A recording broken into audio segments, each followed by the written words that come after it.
50 साल में हमने प्रगति की है, इससे कोई इनकार नहीं कर सकता।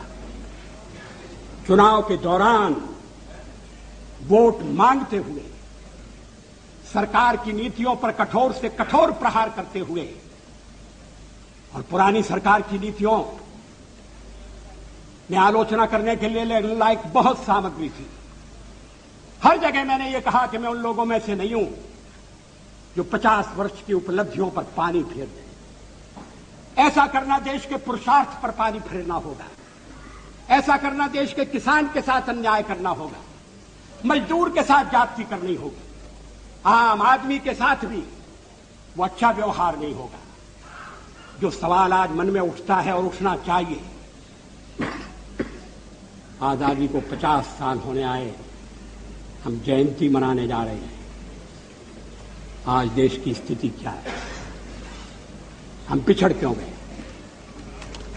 प्रगति की दौड़ में जो देश हमारे साथ आजाद हुए थे वो हमसे आगे बढ़ गए। जो देश हमारे बाद जन्मे थे वो हमें पीछे छोड़ गए। दुनिया के गरीबतम देशों में हमारी गणना है। 20% से ज्यादा लोग गरीबी की रेखा के नीचे। राष्ट्रपति महोदय के अभिभाषण में गांव का उल्लेख है या पीने का पानी नहीं। हम प्राथमिक शिक्षा अनिवार्य नहीं कर सकते। लड़कियों की शिक्षा की उपेक्षा हो रही है।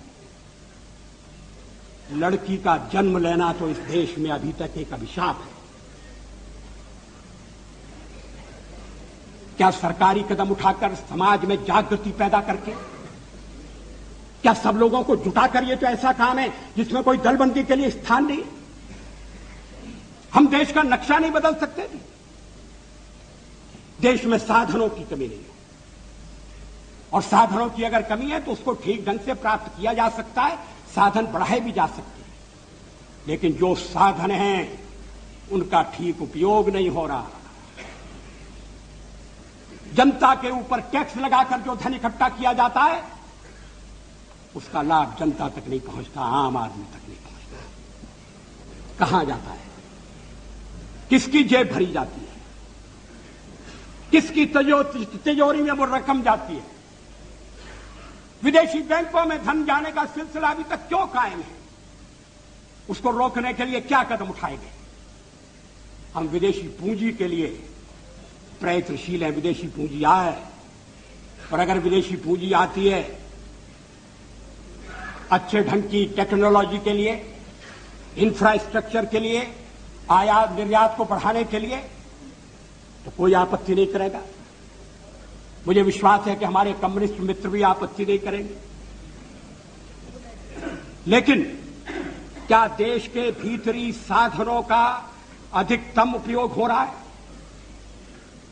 क्या यह सच नहीं है कि भ्रष्टाचार एक राष्ट्रीय रोग बन गया है? मुझे याद है स्वर्गीय राजीव गांधी ने एक भाषण में कहा था कि मैं दिल्ली से 1 रुपया भेजता हूं, मगर जहां रुपया भेजता हूं वहां पहुंचते पहुंचते 19 पैसे रह जाते हैं। मैंने उनसे कहा कि ये चमत्कार कैसे होता है? वो हंसकर कहने लगे कि जब रुपया चलता है तो घिसता है। रुपया घिसता है, हाथ में लगता है, जेब में जाता है, छोटा हो रहा है। रुपए को पहचानना मुश्किल है। रुपया अंतर्ध्यान हो सकता है। ये देश के सिक्के की स्थिति अच्छी नहीं है। एक तो सरकारी खर्चा बढ़ गया, बढ़ता जा रहा है। उसको बिना कम किए, और कम करने के लिए आम सहमति चाहिए, सर्वदलीय सहयोग चाहिए। कोई एक दल ये काम नहीं कर सकता। हां, हमारे पुराने प्रधानमंत्री नरसिंह राव जी अगर अपने को स्थिर करने के बाद इस दिशा में थोड़ा प्रयत्न करते तो सफल होते। लेकिन वो कुछ ऐसे कामों में उलझे रहे कि ये समस्याएं ध्यान नहीं खींच सकी।